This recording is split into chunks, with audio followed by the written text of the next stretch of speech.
Señora Emma, presidenta del Consejo Administrativo, señor viceministro de Culto, autoridades del Ministerio de Educación y Ciencias, apreciado Félix Kemper, apreciado Pablo, apreciado Francisco, a mis familiares también presentes aquí, al presidente de la Sociedad de Escritores del Paraguay, Bernardo Neri Farina, a los grandes amigos, investigadores, colegas.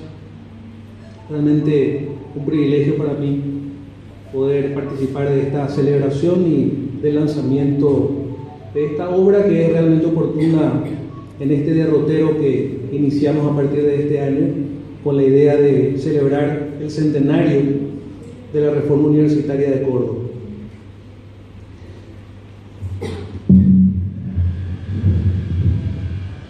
Un verdadero privilegio dirigirme a vosotros para presentarles una nueva aventura bibliográfica titulada Influencias del Manifiesto Liminar Cordobés de 1918 en la Universidad Nacional de Asunción durante los años 1920 a 1940.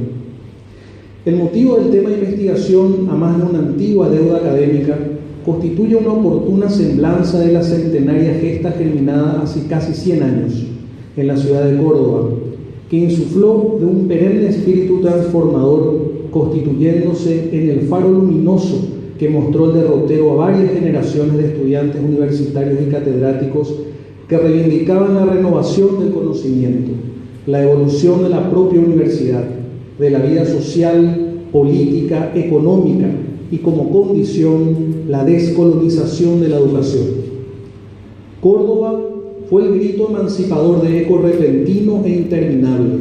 Trascendió fronteras, impactó en la región y, según algunos autores, tomó forma el movimiento por la reforma universitaria en la segunda mitad de la década del 20 del siglo pasado. El movimiento universitario paraguayo, liderado por jóvenes, que en poco tiempo se convertirían en principales referentes del partidismo político y del movimentismo social, forzó la decisión para una tímida apertura de la Universidad Nacional, la que en ese momento carecía de autonomía, y hasta para las mínimas decisiones, el Ejecutivo, desde su cartera educativa, se constituía en la única instancia de decisión. La Universidad Nacional tan solo alcanzará la autonomía administrativa en 1937. El estadista Ligio Ayala, en un mensaje al Congreso en 1928, sostenía que las facultades de la Universidad Nacional requieren profundas reformas. Deben ser actualizados sus planes de estudios y métodos de enseñanza. Falta por sobre todo a esos institutos interés científico superior. Son cáscaras secas, sin savia espiritual. Nuestra universidad tiende a convertirse en fábrica de títulos profesionales. Se estudia lo necesario para aprobar. Se ha extinguido la curiosidad científica y el entusiasmo por el estudio. Y cerrada su sentencia con profesores de la universidad se decoloran y desalientan en el ambiente general del empirismo. Las decisiones con respecto a la mayoría de los actos administrativos de la Universidad Nacional pasaban por el presidente de la República.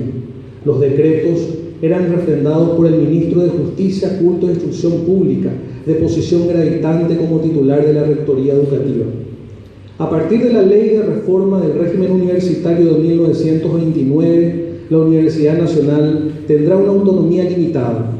Más adelante, con la Ley 136 del año 1993, conquistará su autonomía sin ningún tipo de injerencia externa. 1996.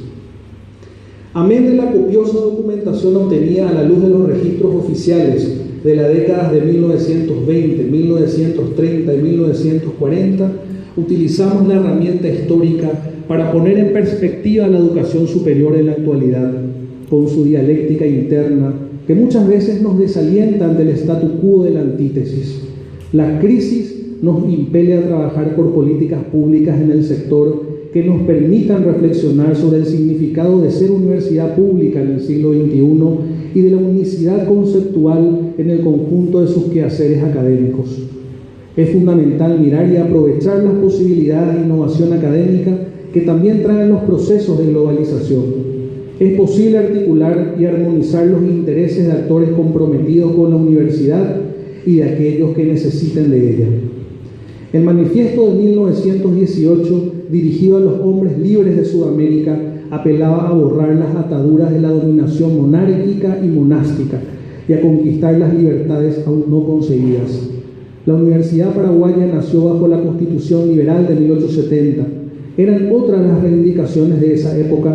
Sin embargo, esa hora americana constituye todavía un largo camino, pues es imperioso que nuestro sistema de educación superior alcance la mayoría de edad para hacer frente a las tendencias de mercantilización y deslegitimación de la Universidad Paraguaya. Proponemos un pacto social entre los miembros del etos universitario.